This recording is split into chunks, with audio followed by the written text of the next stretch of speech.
bagaimana tanggapan Uda terkait catatan akhir tahun di bidang lingkungan? Oke, terima kasih. Catatan saya di bidang lingkungan, saya kira memang saya harus mengatakan bahwa kategori buruk, ya.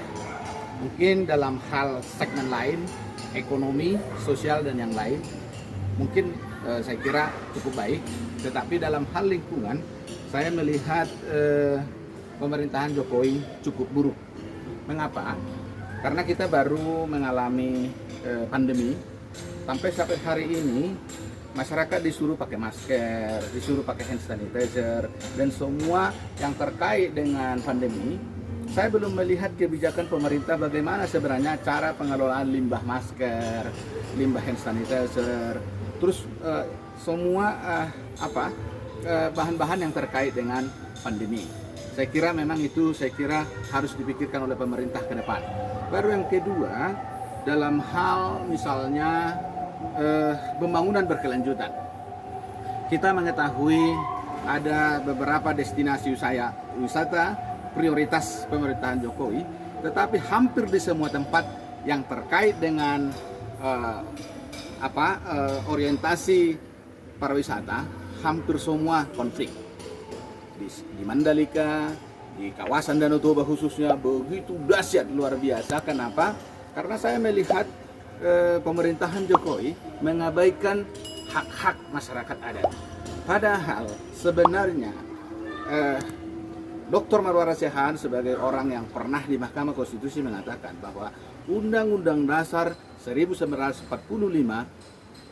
menjamin hak-hak wilayah, hak-hak adat masyarakat. Tetapi dalam konteks pemerintahan Jokowi ada istilah areal penggunaan lain yang dulunya dibuat statusnya hutan lindung, padahal ketika dibuat hutan lindung pun sudah kontroversi.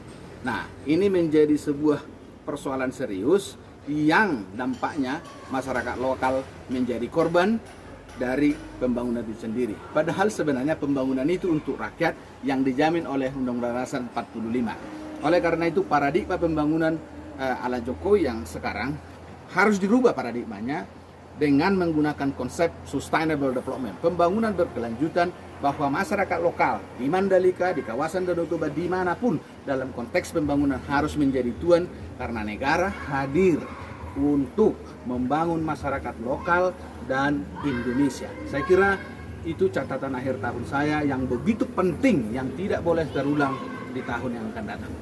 Lalu Bu, bagaimana seharusnya? Ya, seharusnya itu tadi. Pembangunan berkelanjutan menjadi konsep yang kita setujui dengan PBB dan Indonesia sudah meratifikasi, itu harus dilakukan.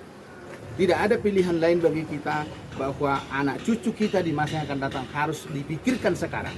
Apalah gunanya kita pertumbuhan ekonomi tinggi, tetapi dalam kenyataannya masa depan lingkungan rusak, pemanasan, kontribusi kita terhadap pemanasan global meningkat. Tapi seharusnya Indonesia harus berkontribusi yang baik agar bumi kita ini selamat.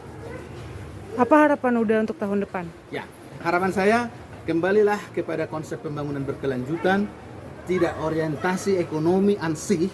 Orientasi ekonomi boleh, tetapi lingkungan tidak boleh diabaikan. Kenapa?